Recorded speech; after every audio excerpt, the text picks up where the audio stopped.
Pemirsa, Balai Besar Pengawas Obat dan Makanan Semarang secara kontinu melakukan pendampingan kepada para pelaku UMKM yang bergerak dalam sektor makanan dan minuman.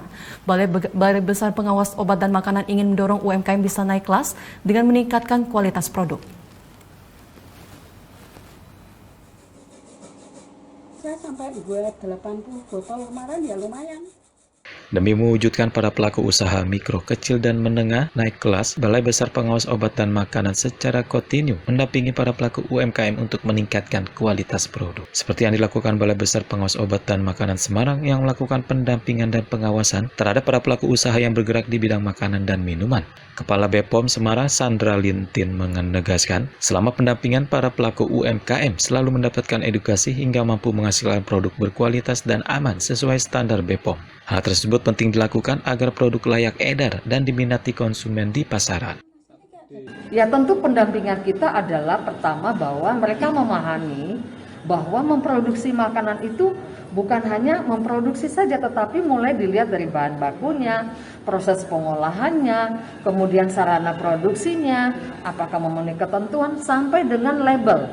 Label yang kemudian dia akan tempelkan pada kemasannya.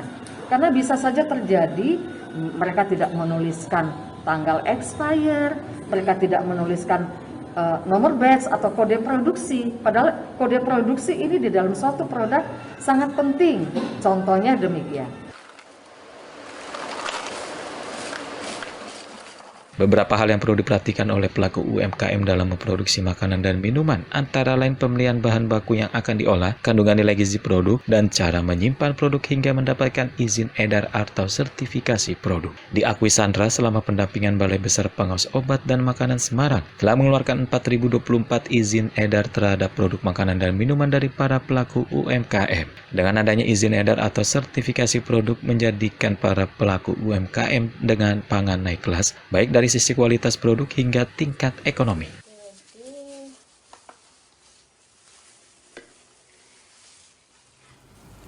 Pemirsa, Badan Pengawas Obat dan Makanan menemukan sebanyak 3.393 pangan olahan yang dijual secara online tidak memiliki izin edar BPOM.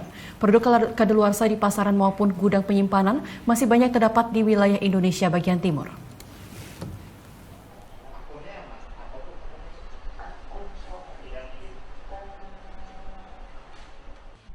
Berdasarkan hasil identifikasi pengawasan tahap 3 tahun anggaran 2021, Badan Pengawas Obat dan Makanan (BPOM) menemukan sebanyak 3.393 produk pangan olahan yang dijual secara online tidak memiliki izin edar. Selain itu, sebanyak 53% dari 41.000 lebih item ditemukan kadaluarsa dan masih berada di sarana retail, gudang distributor, dan juga gudang importir. Sebagaimana disampaikan oleh Kepala Badan Pengawas Obat dan Makanan (BPOM), Penny Lukito menyatakan produk kadaluarsa terbanyak berasal dari makanan ringan, minuman serbuk rasa, kopi, maupun susu, serta bumbu siap pakai. Nah, temuan pangan kadaluarsa ini umumnya ditemukan di wilayah-wilayah provinsi yang jauh dari pusat, ya, dari lokasi-lokasi pusat dari pendistribusian, mungkin dari wilayah pelabuhan juga jauh mungkin ya, jadi transportasinya jauh menuju ke lokasi tersebut. Banyak ditemukan di wilayah timur Indonesia, yaitu di wilayah kerja Ambon, di Gorontalo, Pangkal Pinang, di Manokwari, ya, Papua, dan di Kepulauan Sangihe di Sulawesi Utara. Penny Lukito menambahkan, BPOM akan selalu mengawasi peredaran obat dan makanan yang beredar di masyarakat baik kepada pelaku usaha secara konvensional maupun online. Selain itu, dirinya juga mengimbau agar masyarakat selalu waspada dan menerapkan cek kemasan, label, izin edar, dan kadaluarsa setiap produk yang akan dibeli.